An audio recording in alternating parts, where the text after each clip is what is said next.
Hey everybody, welcome back to my channel. There's a script online that Chris McFeely posted it on Twitter. And if I understand this correctly, this is the first draft ever for the 1986 Transformers movie. And it is very strange.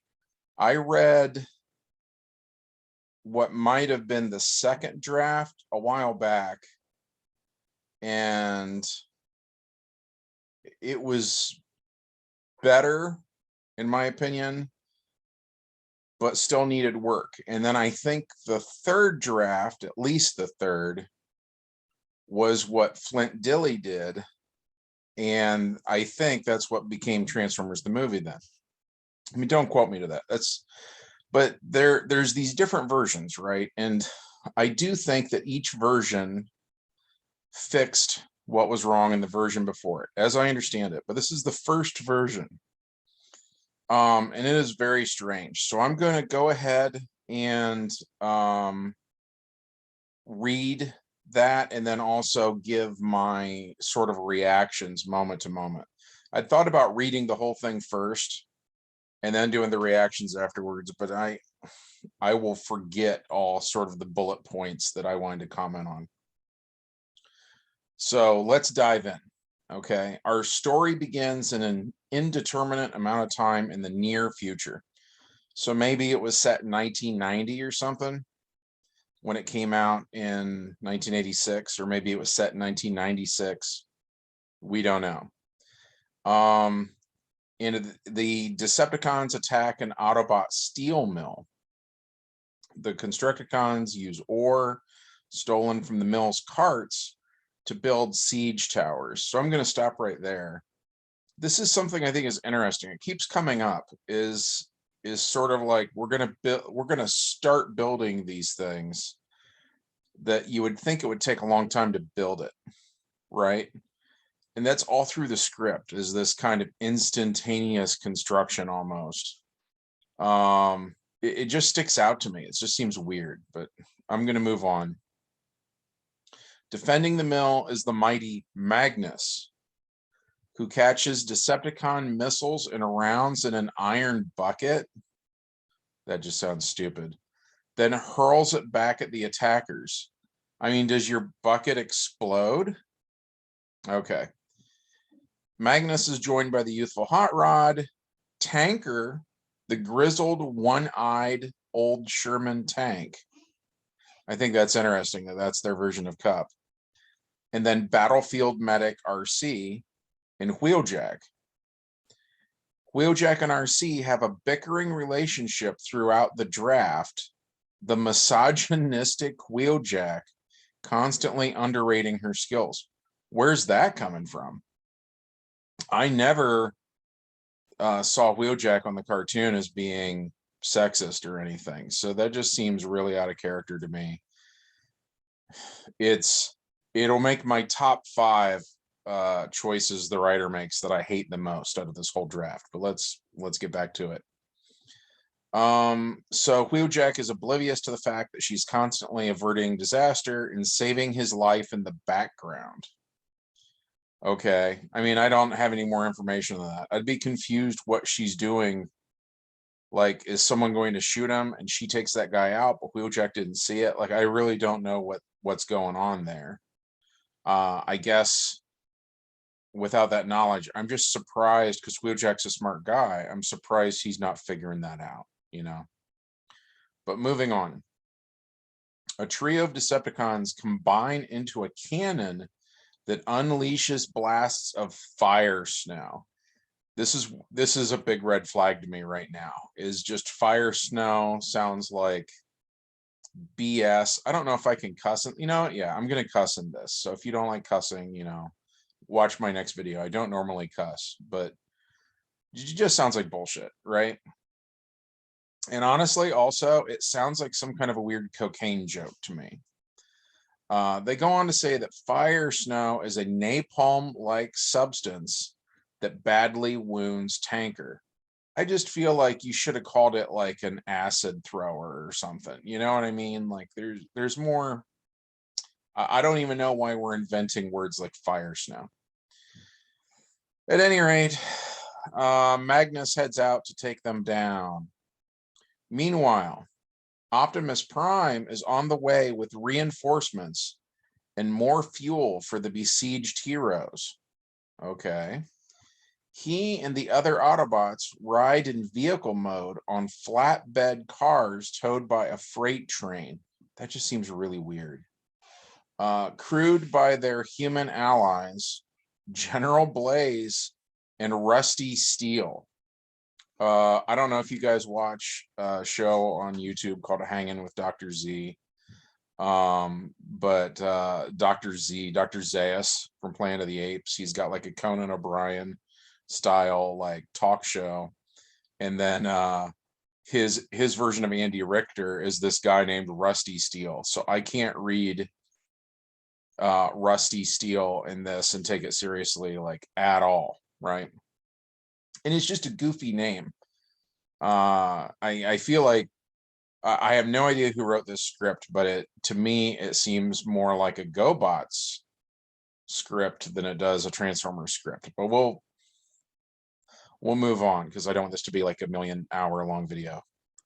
So Rusty Steel is a wisecracking Indiana Jones type hero, while Blaze is a gruff patent-style general.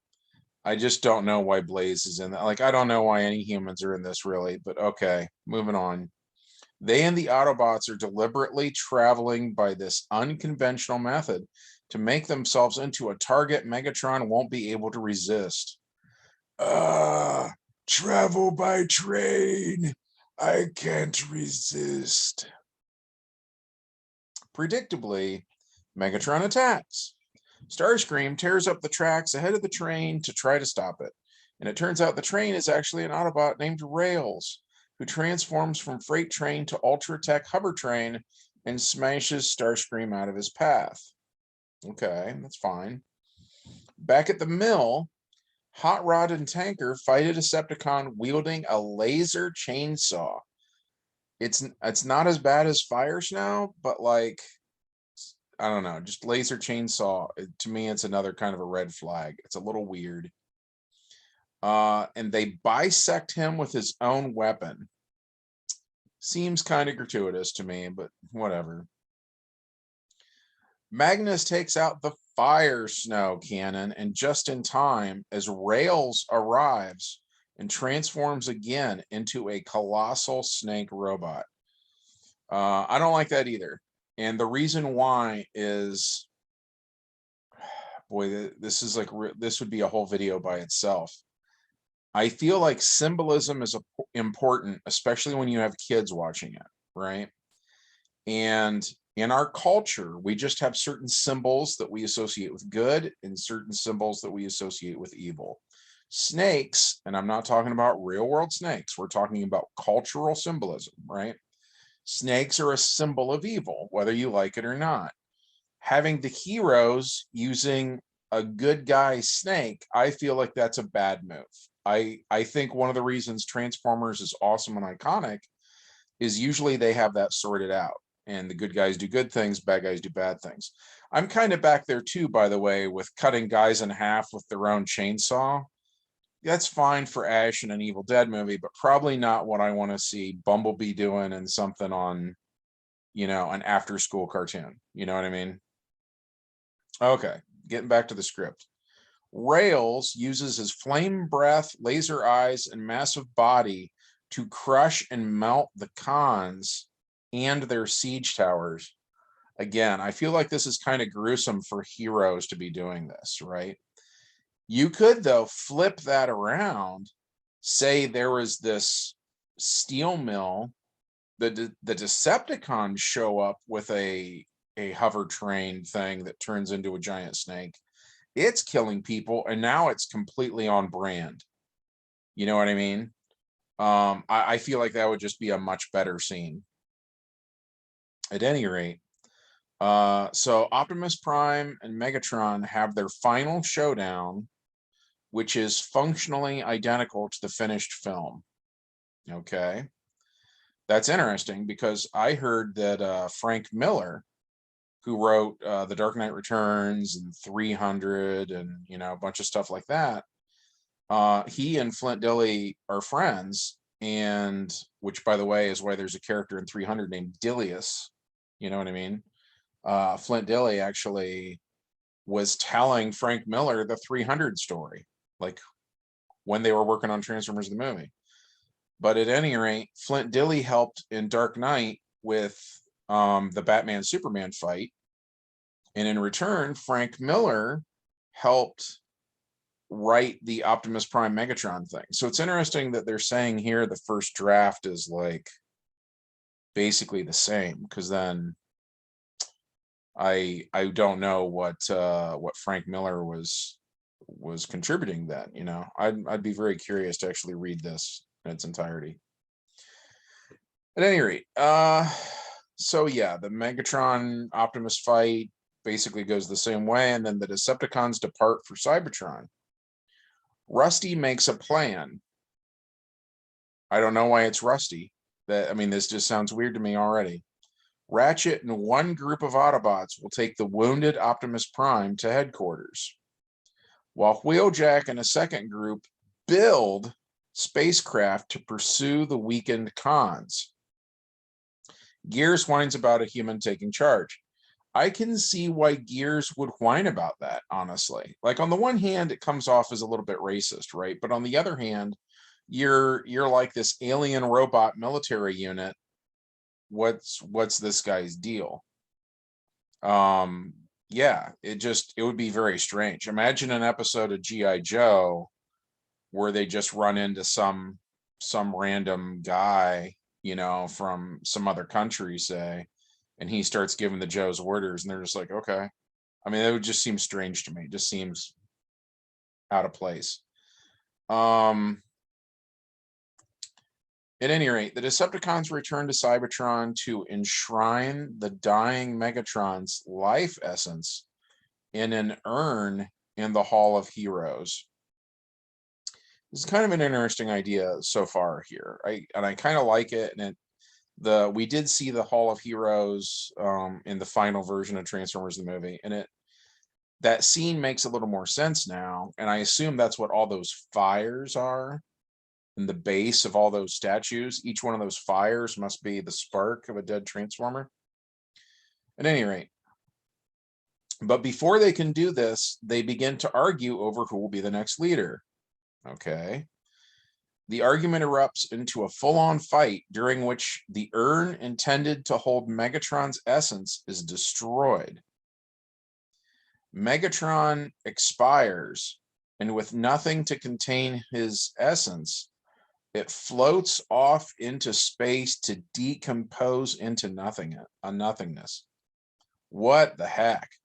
This one's a big one to me. Like, okay, so if we're saying they have souls, you know, I guess I'm used to, you know, there's the normal thing where we talk about souls and an afterlife and stuff like that. It's usually part of a religion, and I don't want to get too into real world religion, right? But then the alternative is usually there's no creator, there is no soul. It's like a complete absence. Okay. So if you assume that that's what most viewers are familiar with, then I feel like you're saying that whatever God or whatever created the Transformers, his master plan was that when they die, yes, you have a soul, but then your soul decomposes into nothingness. Like, well, that's mean. You know what I mean? Like, that's just, I don't know. That just seems like a huge bummer to me. All right, moving on. Ratchet's party of Autobots return to Autobot headquarters, which now encompasses the entire volcano, having become a huge complex where Autobots and humans work together. For the most part, I like this. I actually think that's kind of a cool idea, and I would want a play set of it if I was a kid in 1986, right? Kind of want to play set now, but at any rate, sounds pretty cool. I'm hoping, and I know this is like the abridged version of the script, I would hope the original script would say something like it runs on geothermal energy or something, so that it's It's absorbing the heat energy of the volcano, and that's why humans can be in a volcano and not, not have a bunch of issues arise from that. To say nothing of volcanic gas, but at any rate. So we meet Springer and computer programmer Ellen Prentice and her son Daniel. Daniel hero worships Rusty, but Ellen's not a fan of the Colonel. She'd prefer Daniel focus on his studies. As always is the case, I really don't like humans in the story too much. The show's called Transformers, not boring humans and their colossally powerful robot sidekicks. So I don't know. Not a fan of seeing this going on, and they're trying to do some arc with Ellen and Rusty and stuff, and it's like, were you guys going to make toys of the people? I don't know. I don't think they were going to make the toys, so why are we talking about it, kind of? But at any rate, so the Autobots rush to treat Optimus, while Tanker consoles Hot Rod, who is consumed with guilt over his role in Prime's wounding. Interesting. I think that's probably a good move, right? If you present someone who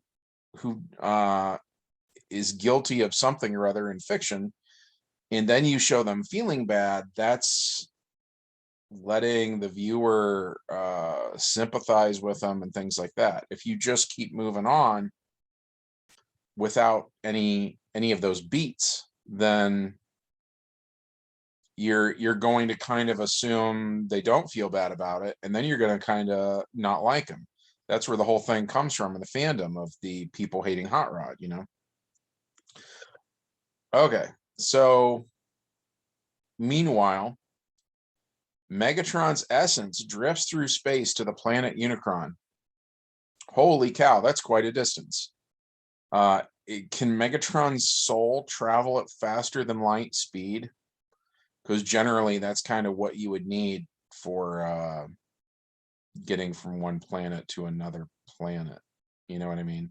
And we would assume that the planet Unicron is not close to Cybertron, because the Cybertronians in this script have never heard of it. At any rate, it just seems odd. Unicron is a strange slab-shaped world covered in metallic crystal scales and undulating trees and grass. Slab-shaped world, like when I think of a slab, I think of sort of like a rectangular, kind of like a box shape, like a thin box, like you'd give somebody at Christmas that has like a sweater in it or something. You know what I mean? Like that's what your planet is shaped like instead of round. Is that what you're going for there? It's just very odd choice. And then metallic crystal scales. I feel like that's also weird. I can't even imagine what that looks like. The whole planet is covered in crystal scale. Like, how big is each scale? Is it like we're talking about an entire planet? So is each scale like the size of a state? Or are we saying each scale is like the size of, say, a shield, like Captain America's shield? Is that how big the scales are? Or are they small? Are they like, would a human pick up a scale and it's like the size of a quarter? Like, I don't know. It's very strange. Whatever is going on here, it's very strange. They got to be small, because they mention scaly stuff later in the script. We'll talk more about that later. At any rate, Megatron is greeted by the voice of an unseen being known only as the Entity. The Entity offers Megatron a new body and new power if he will serve him. Megatron accepts. Galvatron is born. Really? He just accepts? That's doesn't seem like Megatron. Galvatron sports a new insignia, and his body is also wreathed in scales that cover Unicron. So, okay, wait a minute. I'm having a hard time imagining this. Are we kind of getting into like Beast Wars territory, basically? Are we saying that the scaly bodies are like, would it be like a Megatron that turns into a dragon and that's how big the scales are? I just can't imagine what we're talking about here. And if they're crystal, so is everybody shiny now? You know, are all the Decepticons, do they look like they've been tar and feathered and glitter? Like, I can't even imagine what we're supposed to be seeing. Back on Earth, Optimus Prime's wounds are declared fatal. Before he dies, he passes his life essence, called a Matrix, which is a small glowing Optimus Prime made of pure light, to Magnus, who becomes the Autobots' new leader, Ultra Magnus. Okay. So Ultra Magnus is possessed by Optimus Prime? Wouldn't that mean that they should just call him Optimus Prime? Like at that point, shouldn't he be voiced by Peter Cullen and he just like wakes up in a new body and so on and so forth? But now, follow-up question. So does that mean Optimus Prime was possessed by whoever was the leader before him, like Sentinel Prime or something? Is every Autobot leader possessed by like tons and tons of old dead leaders? It's just very weird, man. It's very weird. Okay. Galvatron returns to Cybertron to reclaim leadership of the Decepticons. The light of the Entity shines on the planet from across space, and all the other Decepticons are converted into larger, more powerful, scale-covered forms. Again, they're all scaly now. The Entity orders the scaly Decepticons to travel to Earth and acquire the energy of the planet for him. They depart, but as they go, the Entity's light expands to cover all of Cybertron, and Cybertron is destroyed, imploding and being sucked away through space through a beam of light for the Entity to feed upon. Under his breath, Galvatron vows revenge. I'm very curious at this point why the Decepticons are going along with this at all. Moving on. On Earth, the Autobots are preparing to pursue the Decepticons in the spaceships that Wheeljack is still building. Man, that'd be like saying, I have errands to run, hurry up and build me a car. I'm going to prepare to leave, though. I'm going to go like put on my shoes and stuff. But yeah, build me a car today. Okay, at Autobot headquarters, massive shields are built and dispatched to Earth's major cities to serve as defense in case of an attack while they're off planet. Okay, that's fine. The description of the construction process is detailed and takes multiple pages. Why? This is something I hate. I've never read the original Lord of the Rings books, but I had a guy tell me once that Tolkien spent an entire chapter just talking about a hobbit's pantry. Like, I don't need a chapter about that, dude. Likewise, we don't need a big chunk of money a big chunk of the movie talking about how you build shields and crap. At any rate, when Galvatron and the Entity-empowered Decepticons arrive, they cut through the shields and the spacecraft like butter, destroying them utterly. Well, glad we spent time on this. I guess what they're saying is the scaly Decepticons are way, way, way, way tougher than anything encountered thus far. So I guess that's going to be important as we go on. Overmatched, the Autobots are forced to abandon headquarters and scattered to the four winds. A short time skip later, and the Decepticons have taken over. Rusty narrowly avoids a party of black Gestapo-like Decepticons searching for fugitives. These Decepticons are described as a sweep party. That is a party that conducts sweeps of an area. Oh, okay. Future drafts will turn this descriptor into a proper name as the characters are developed into Scourge and his sweeps. That's cool. I never got that. As a kid, I thought the sweeps looked like an iron that you'd like iron your clothing with. And I heard the word sweep, and I was thinking like sweeping a floor with a broom, and I was like, well, that's so stupid. Like, what's up with that? Oh man, I wish they had done something in Transformers the movie where we kind of saw them doing a sweep first and then someone called them sweeps. I mean, I would like that way better. So this is one of the few things in this script that I actually sort of like better than Transformers the movie. I also read on Twitter somewhere, I guess in the original version of the script, the sweeps are described as acting like Daleks from Doctor Who. That also seems pretty cool. And they had one eye, kind of like Shockwave. I'm cool with all that.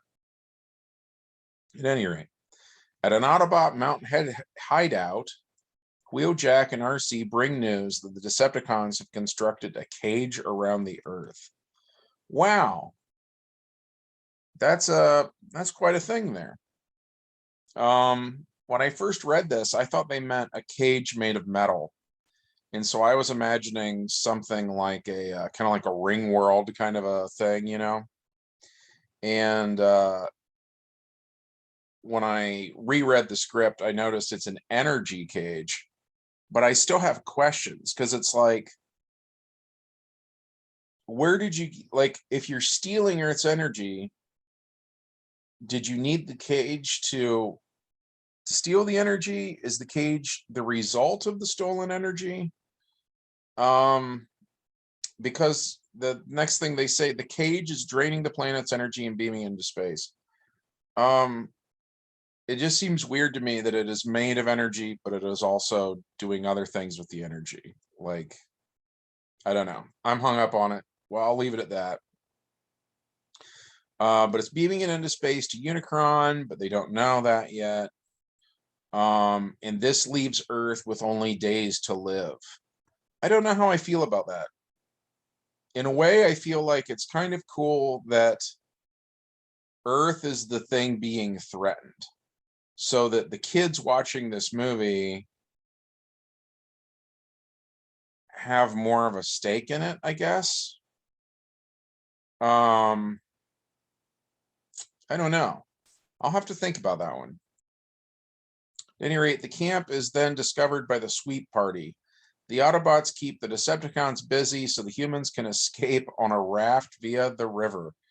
That's just weird, man. Like, I try to imagine this alternate timeline where this is the movie they made, and I'm sitting in the theater as a kid watching this, or they're showing it, you know, after school, you know, on normal TV, and you just get to like a river scene. It just seems weird. Like, what does that have to do with the rest of the movie? Hound uses his holograms. Sure, makes sense. And Sideswipe and Sunstreaker bat the Decepticons with steel beams. Why? What's wrong with your guns? Imagine being like a soldier in the army or something, and the Gestapo are doing a search for you or whatever, and you're like, well, I'll put my rifle away and use this stick instead. So Magnus runs some Decepticons over, and at this point, the script suggests that he could turn into a combine with thresher blades or a gasoline truck with a huge battering ram. as possible alt modes for him. Man, I grew up on a farm, and we often had combines around, and I remember playing on the combine when it was parked in the shed, not running. And I remember the front part of it with like all the big spikes that stick out of it. I remember thinking as a kid that would make a really good transformer, and that I thought they should have a combiner team of all farm equipment. I thought it'd be really cool. Just I guess it's because as a kid, like I was playing on them, and I'm like, wow, these are so much bigger than cars. These would do so much damage, that kind of thing. At any rate, I'm off topic. I apologize. The Autobots escape under cover of a smoke screen created by an Autobot named Chemico. The art that accompanied this is a guy who kind of looks like Cup, but he's basically covered in exhaust pipes, and he's just blowing exhaust fumes all over the place. I'm kind of just amused by that, because it's like, man, Captain Planet would hate you, dude. Like you would never see that today. I don't know. It's funny. It was just kind of like a sign of the times or whatever. Hot Rod and Tanker are sent to find find other scattered Autobots to form a crew for a new mission into space to locate the Decepticons' mysterious new power source. A little later, Hot Rod and Tanker locate the huge Schwarzenegger-like Autobot Springer. That's weird. That's weird that they're saying Springer is like the Autobots version of Schwarzenegger. Okay. Springer is in the desert. Hot Rod and Tanker watch as he uses his leaping power, for which he's named, to take out multiple Decepticons. That's just weird, man. Springer leads the pair to a nearby Autobot refinery to recruit more troops. They're attacked by Insecticons, and more Decepticons are on the way. But when they reach the refinery, help awaits in the form of the Dinobots, and the refinery's resident Brainiac, Mentlar. It's like mental, but it kind of ends in AR. Mentlar. Like my tongue's doing weird stuff with that L sound there, so I'm just going to say Mentlar. Mentlar is a large-headed Autobot scientist who turns into a radar truck. He has invented an immunodestabilizer field that cuts the Decepticons off from the entity's power, allowing the Dinobots to send them packing. So scaly Decepticons are tougher than Dinobots, apparently, but you can turn the scales off. So the scales are crystal. I'm so hung up on the scale thing, man. I'm just saying. Life is easier when a metal truck or something just moves its pieces around and it's a metal robot. Both things are metal. Like, I get that. Getting into anytime you mess around with texture, it throws me. At any rate, unfortunately, the field's effectiveness is already wearing off, i.e., this will never be mentioned again. So Mentlar and the Dinobots, along with their high-speed advanced scout Blur, a slow-talking Jimmy Stewart sort, agree to join the mission in space. Man, slow-talking Blur sounds kind of unlikable to me. I can see why other people later would like just reverse that concept. The Autobots all regroup in an Arctic ice cave where Wheeljack and RC have been able to salvage a single spacecraft.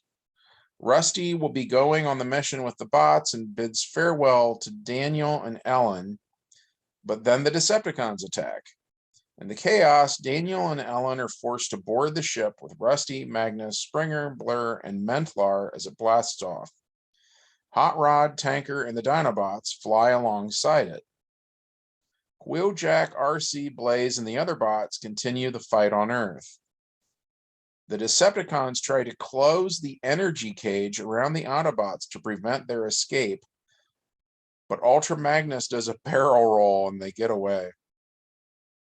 The entity provides Galvatron with a flat-top aircraft carrier starship to pursue them. That sounds cool. There's some art here of it too, and the art looks really good too. I never associated the thing we get in the final movie with an aircraft carrier, but I can kind of see it now. It's kind of neat. Metlar and Ellen compute the location of the Decepticon power source, tracking it to the Shadow Nebula. I'm cool with that too. Sounds cool. Mentlar provides the humans with exosuits. The Decepticons catch up to the bots, and our heroes split up. Hot Rod's group takes refuge on the nearby geologically unstable asteroid, while Magnus's team keeps the Decepticons busy. Mentlar computes a plan. The Autobots blind their enemies with flares, allowing them to slip away and join back up with Hot Rod's team on the asteroid. So I want to just take a moment to point this out. This plan at this point in the movie is we're going to blind our enemies, right? Let's put a pin in that. Unfortunately, Laserbeak has been dispatched to follow Hot Rod's team, so Galvatron knows where they've gone. Another quick note: I think it's weird if Hasbro comes to you and says, your job is to promote our new toys. We want you to make a movie, right? That's your prime directive. So at every point in the story where he's like, Laserbeak does that. Like, why didn't you use Ratbat? It just seems weird to me. I feel like this whole script there's just so many bad decisions.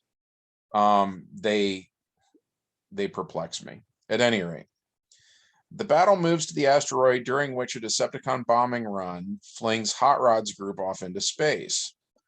Then a galactic warp hurricane. This is another one of those things like Fire Snow, man. Just red flag. I'm just hit by the name.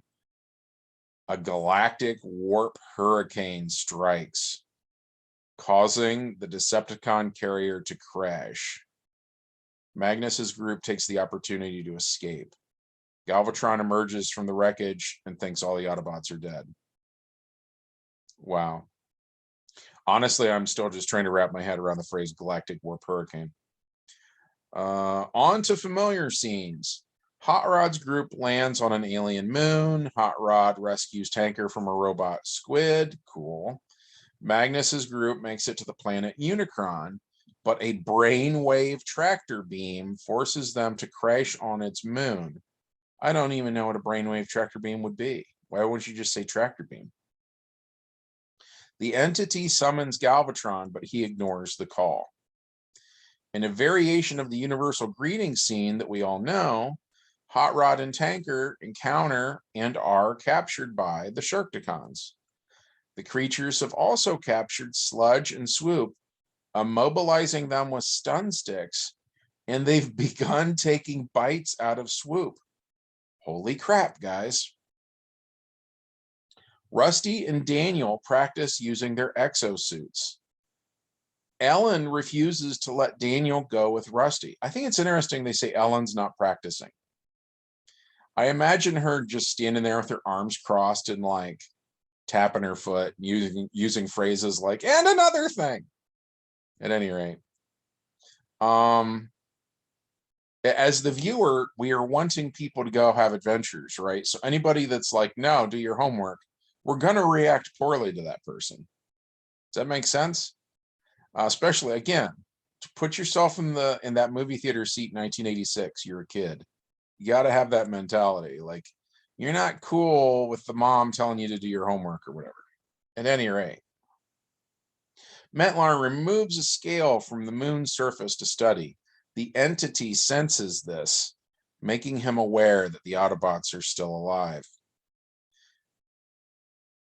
Furious that his summons was disobeyed, did I miss a thing? No, okay. Furious that his summons was disobeyed, the entity tortures Galvatron from afar, forcing him to leave Earth for Unicron's moon blah, blah, blah, to wipe the Autobots out. The Autobots on Earth rally and push back against the remaining Decepticons. RC and Wheeljack start to get along. Okay. Are you suggesting romance? Because this is a problem I have with like a bunch of movies and stuff is if the guy is sexist, why does the girl want to be with a sexist? It makes no sense to me. Also, from the guy's point of view, if you are misogynistic, why would you want to hook up with someone who with like a different worldview than you? Like it just that whole cliche has never made any sense to me. And also, I honestly I have like zero interest in seeing that happen on screen. Like the romance thing. I mean, I really don't want romance in my Transformers. Um, I want action stuff, you know. Then the other thing is if it's not romance and it's like this is the writer really wants to teach a lesson about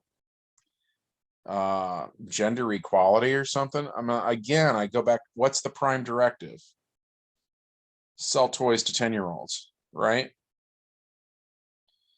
What, you know, what does your thing have to do with the prime directive? It's really strange to me. It's just a bizarre choice. Also, I'm just throwing this out there. My mom was a single mom. She never got married ever. Um, I was an only child, you know, and growing up, like I was completely cool with women. There was never any of this crap going on in my house. I don't know about other people's houses, but to me, the whole treat women well is like people shaking their finger at you, telling you that the grass is green. Yeah, no shit. We know it's green. Everybody knows the grass is green. It's like, well, that grass is green. Oh, okay. Thanks for the news flash. Moving on. The captive Hot Rod and Tanker meet a fellow captive, the rock robot Granix with a G. Granix of Lithone, the planet of marble. That's interesting to me. Last survivor of an expedition to the alien moon. He will, of course, evolve to become the not at all made of rock Kranix with a K in the final version of the movie. Okay. So do Transformers just get stranded on like random planets all the time and they have to sort of evolve into whatever the native stuff is and then they leave to try to go back to Cybertron? Because like I'm thinking what we basically have here is some kind of seems like a Rock Lords kind of a scenario, which I never saw the Rock Lords movie as a kid, but I just mean, you know, like boulders and shit that transform into robots, right? Um, is that what we're dealing with here? Because I can't help but notice the parallel that, you know, you had a bunch of Transformers go to Earth and they became the Pretenders, and those Autobots come back actually looking human, basically. You know what I mean? So there's a weird parallel happening here, and it's interesting. Also, for anybody that's like, hey, but you don't like texture stuff, you know, you should probably hate Rock Lords and stuff. Having never seen the movie, I actually loved the Rock Lords. Because part of it was I don't think I thought they were really made of real rock. I thought they were just sort of like the toys. You know, the toys aren't really rock. You know, they're like die-cast metal or something. And if it looked like rock upon close inspection or something, I assumed maybe there were some holograms or something involved. But yeah, I didn't think those guys were like actually made of stone. I loved them.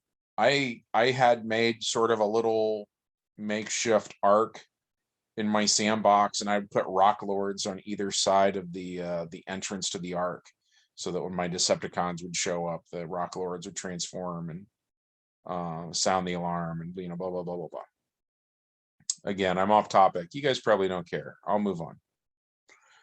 The Quintessons throw Granix to the Sharkticons not into a water-filled pit as in the finished film, but into a gladiatorial arena.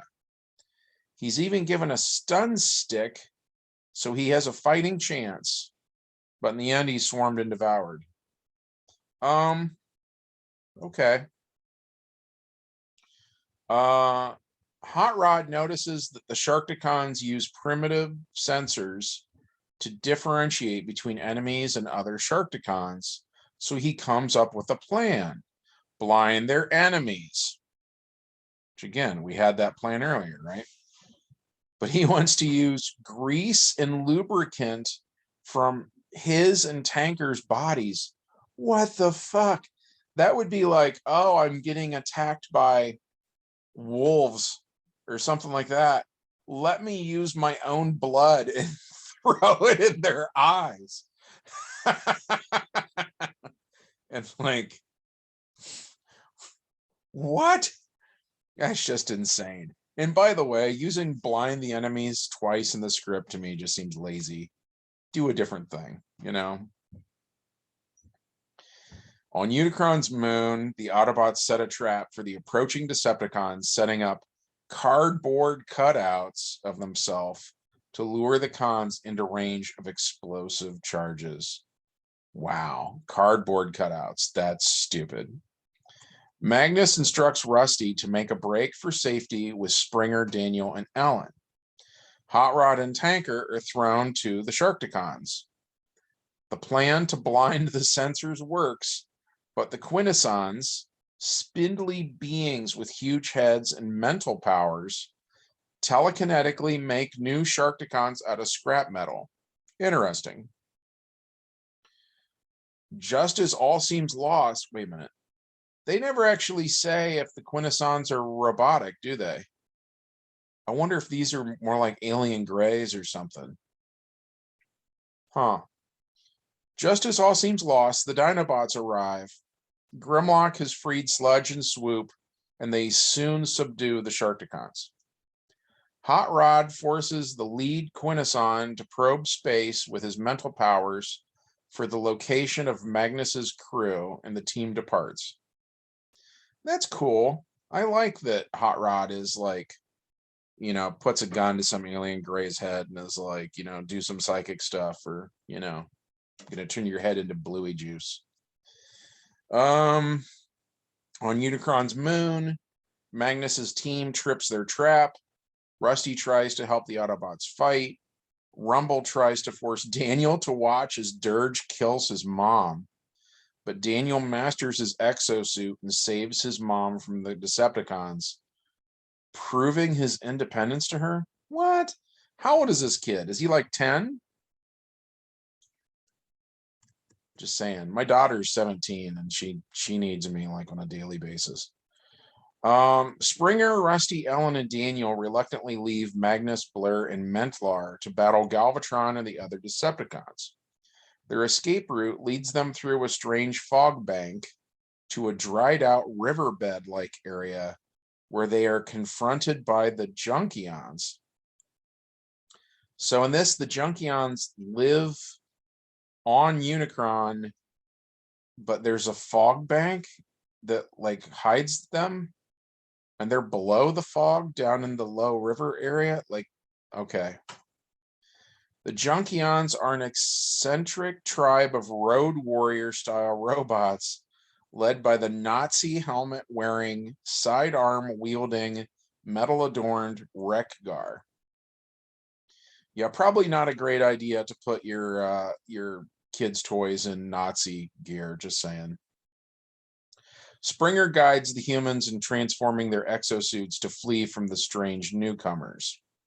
Magnus, Blair, and Mentlar are killed by the Decepticons.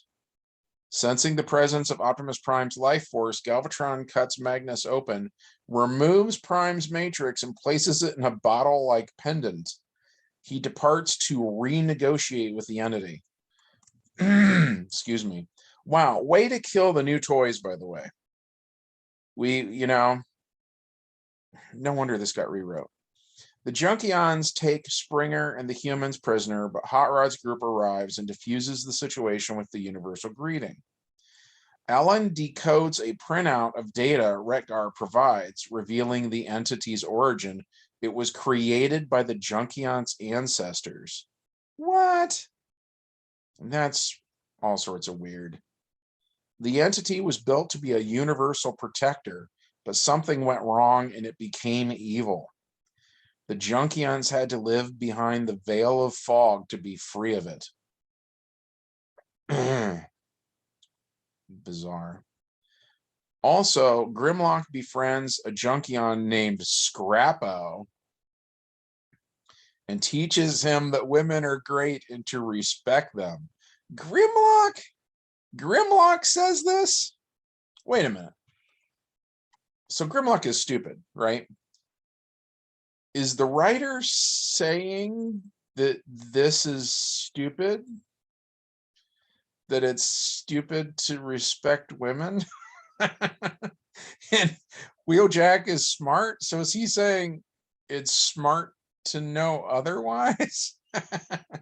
Is the secret here, is this like the writer's just sexist? I feel like this just blew up in that guy's face. Honestly, I think he's trying to do some kind of non-sexist preaching, and yeah, I don't know if Grimlock is the best mouthpiece there. I think you should have flipped that. And you should have had a Grimlock be like, RC no good at anything. RC just woman, or whatever. Okay. I get that, right? And then Wheeljack should be like, actually Grimlock, who cares, at any rate. Okay. Galvatron attempts to break his contract with the entity by threatening to destroy the planet with a thermal charge. Wait, there's a contract? I'll move on. Unsurprisingly, the charge has no effect. Then the truth is revealed. The entity and the planet are one and the same. Thanks to the energy of Earth, the entity now has the power to transform to robot mode and break the orbit it has been trapped in for generations. Interesting. That's kind of cool. Kind of like that. The tree trunks and grass on the planet's surface are but hairs on the back of its colossal hand. Weird. I'm not weird by this. I'm not weirded out by the scale. I'm weirded out that he has hairy hands. Again, robot. I know it's like massive, but it makes me wonder if other Transformers have like hair on the back of their hands and it's just microscopic. I don't know. It's weird to think about now. The entity heads for Earth to finish devouring it. The Dinobots and Scrappo, such a stupid name, strafe him while the others venture inside of his body. Uh-oh. Hey-oh. Springer and Tanker battle his immune system of metallic leeches. Hot Rod and the humans head for his core. Reaching the opening to his core, they find it is too small for any explosive. Hot Rod senses the weapon they need, and the group returns to the surface to recover Optimus's Matrix and Galvatron. Wow. So not only is it like our heroes in this movie have to travel from the planet's surface to the planet's core, like that's quite a trip. They realize they left something back there. They got to go all the way back and get it, and then go all the way back in the core to do the thing. Ridiculous. As a writer, I would have found a different thing to do there. Galvatron refuses and tries to destroy himself and the Matrix. Well, it's good thinking, buddy. Put suicide in a cartoon about toys. Until Ellen, finally getting the hang of her exosuit, surprises everyone by kung fuing the Decepticon leader into submission. Idiotic. That's her first day in an exosuit. She's not the main hero, just stupid, man. Matrix in hand, The team returns to the core once more, where Daniel, the only one small enough to fit through the opening, climbs in and opens the matrix. So you're just going to let Prime's soul, what was the phrase earlier, decay into nothingness or something? That's a bummer, man. Like, sometimes I think it's weird that you see sort of like the ghost of Optimus Prime in Transformers the movie when he's like a Rise Rodimus Prime or whatever. But like, I guess it's there to let you know that he's kind of okay, that his mind still exists, and you know. But yeah, this is the opposite here in the original script. That sucks. That's a big one for me. That sucks. Optimus Prime's life force destroys the entity from within. How? But like, what's it doing there? Does it initiate self-destruct? What's going on? He doesn't just possess the huge robot? Like, I have questions, man. Galvatron is sent hurtling off into space on a piece of debris. Okay. Hot Rod takes charge of the Autobots. Why? Where has Hot Rod been this whole time? I mean, if anything, the way tropes work, this kid's mom, Ellen, or whatever her name is, she should be the leader, right? Because she beat the main bad guy. At any rate, Hot Rod orders them to leave the entity's body. Duh. And the heroes all triumphantly return to the healed, restored Earth. How? The energy knows where to go, does it? There's a victory ceremony at the Autobot headquarters. The end. Yeah, so I read this, I don't know, yesterday or the day before or whatever it was, and I just wasn't into it. Like, that's why I sort of gave commentary as I was going through the script. It has some cool stuff. Like, the aircraft carrier sticks out to me. I liked that idea of the Decepticons having an aircraft carrier. But man, it's got stuff I don't like the mom using kung fu to beat up Galvatron, and it's like he's still scaly, right? So that means scaly Galvatron is more powerful than Megatron. He's more powerful than Dinobots. He might be more powerful than Combiners or Omega Supreme or whatever. Maybe, right? And a soccer mom who hates adventuring and is the champion of homework, that's who kills your main bad guy in your movie? Yeah, that's just massive bullshit. And I know, because this always happens, someone's going to hear me say this and they're going to go, you're sexist. You don't like her because she's a woman. Well, you're an idiot if that's your conclusion, because it's not the woman part, right? And I'll give you an alternate movie that could have been okay. What if you do something similar to the Transformers, the movie we got, but you replace Hot Rod with RC? First of all, don't have her be responsible for anybody really getting hurt, right? Have somebody like Grimlock around saying sexist shit to her, have her become the leader at the end of the movie, proving she's worthy and stuff. That would be fine. I would be completely fine with that if she's a seasoned warrior, right? This, oh, it's my first day in an exosuit, so I guarantee I can beat Galvatron. You know what I mean? That's just ridiculous. It's not even really about the woman at all. It's about the exosuit. The exosuits are these tiny little things. I don't think she could take Rumble in a fight. Normal Rumble. Let alone scaly Rumble. Let alone scaly Galvatron. Just insanely stupid. Just so stupid. So yeah, I initially read it and I was like, man, I don't like that. And then like as the day went on, I kept thinking about the script. And the more I thought about it, the more I hated it. I'm like, God, that's just a god awful script. I am blown away by how bad it is. And I wish I could have been a fly on the wall when this guy actually turned it in. Flint Dille himself, I guess he found it. He was looking for his script, which is a different script. called The Secret of Cybertron. And as of the recording of this video, The Secret of Cybertron script is still missing. But my understanding is Flint Dille found this. He called someone over. I think it was Jim Sorensen. I'm not sure.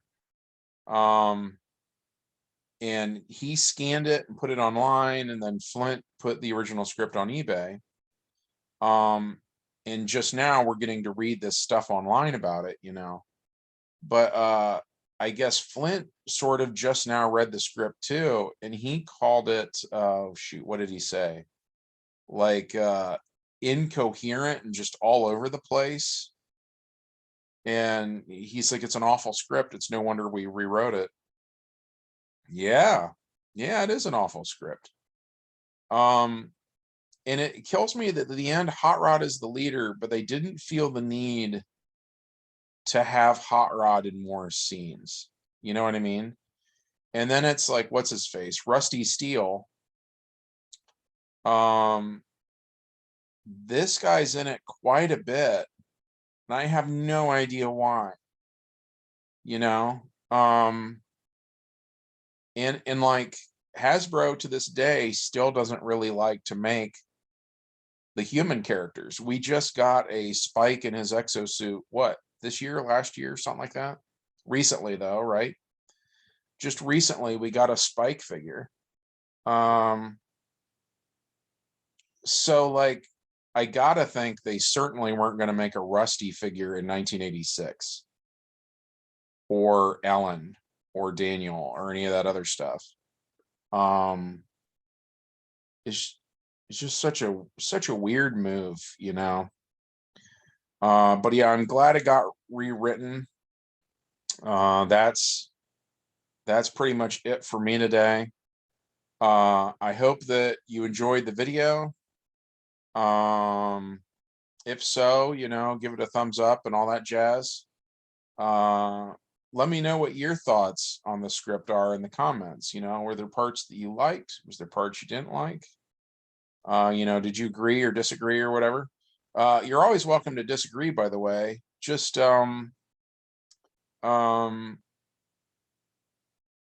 be civil. You know, you get it. But yeah, that's it. And I will catch you guys next time. Bye.